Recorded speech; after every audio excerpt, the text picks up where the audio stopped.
So what is the book's main contribution to our studies in philosophy, and what were the major sources? Well, the major sources are too many to list. So when we turned the book into the publisher, it was, I think, almost 4 times longer than they expected. And that's because we had packed in so many references and footnotes and everything. And so we actually ended up having to cut way back. And even now, when you pick up the book, only about half of it is actually the book, and the rest is notes and references. Those references come from both, as Alex and Dan were mentioning, the history of people who have tried to make change in their communities and countries, but also from across the social sciences. So we draw a lot from contemporary work in the mind sciences, psychology, cognitive science, evolutionary science, but also from political science and economics.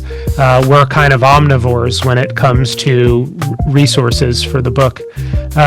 What I would say the main contribution to the philosophy of social change is that there's a lot of work out there already, a sort of long history even in certain academic disciplines, of trying to integrate ways of understanding individuals and their social milieu or their social environments. But most of that existing work is backward looking in the sense of it trying to be explanatory, of giving an account of how the relationship and the interweaving of individuals and their environments gives rise to the kinds of beliefs and behavior that people exhibit. But what there's much less of is an effort to take that integrated framework and make it forward-looking for the question, what should we do? What beliefs should we hold? And so the starting place for us in the book is we're addressing an audience who we presume already wants to make a difference, who feels very passionately about one issue or another, whether it's climate change, whether it's economic inequality, or whatever issue the reader really cares about. And so we try to sort of take that question of integrating individuals and institutions, individuals and their environments, and put it in a real practical vein, right? If you want to make a difference, how can you think differently about your own contribution? One of the key ideas here is that due to the way we, especially in places like the United States, we're brainwashed into thinking about ourselves very individualistically, that affects the way we think about the ways that we as individuals can contribute to change. So in the context of climate change, that we've been brainwashed into thinking if you want to do something for the climate, that means recycling, that means reducing your personal carbon footprint, just focusing on your isolated individual actions. If you want to fight against racism, that just means focusing on your little neck of the woods and trying to make sure you're treating everyone with respect and dignity. But that leaves out a lot of the most important ways that people can make a change. So I think a good example is also when we're thinking about voting. So one question we could put to your audience, they can mentally raise their hands in response to this question, is how many times have they voted in an election that came down to a single vote win or came down to a tie, right?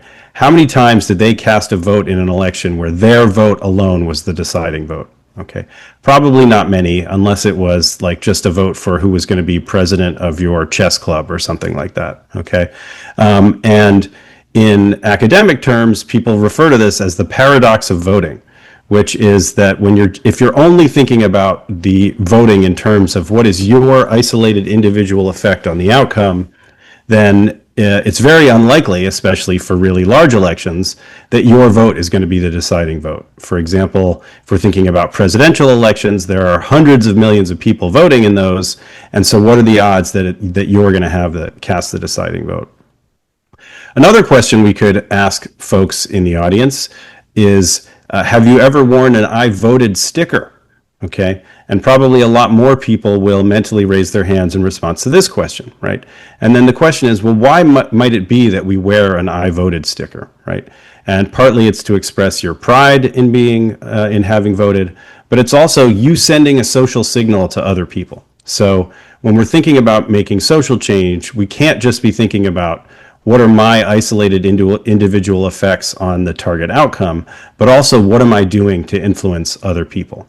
And the research is incredibly clear that people are incredibly influential on each other. The number one predictor of who's going to put solar panels on their roof is whether their neighbors put solar panels on their roof. The number one predictor of who's going to quit smoking is someone whose spouse quits smoking. And it can be easy to think about that in terms of the social world and peer pressure influencing us. But what we're trying to emphasize is that we are agents of change who influence other people. We are each other's situations. And still, a further way of thinking about individual difference making is that the choices we make today affect the person we become tomorrow. So another thing that might happen when you put on an I voted sticker is you're saying, I'm a voter. I identify as a voter. I identify as someone who is committed to supporting democracy. And acts like that can, in the best of cases, snowball into building you up into being a more politically engaged person, right? By building up habits to become more politically engaged across your life, and by identifying with social groups, activist groups, or in this case, even just identifying as, someone who cares about democracy. Agree with both Michael and Alex and everything they both said. Maybe one, taking a step back and just having a sort of meta perspective on it.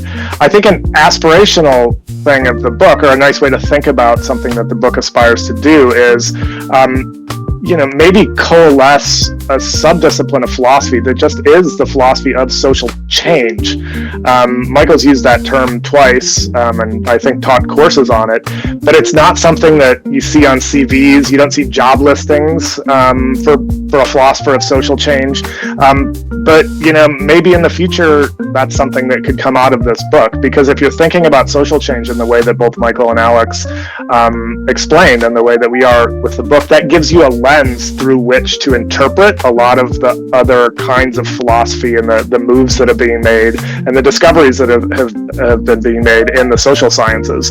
And you put a kind of different spin on it, and you think about it and put the pieces together philosophically in a way which is oriented towards what Michael said, sort of a practical future rather than just a theoretical philosophic problem. So that would be great if that came out of the book, that more and more people started consuming and philosophizing in that key. That would be terrific. That's great. Thank you very much for that. Viewers and listeners, I am with the co-authors and co-editors of the book, Somebody Should Do Something: How Anyone Can Help Create Social Change. This book was published by MIT Press, and a copy can be accessed on the link that is right in the description panel on the upload for this video.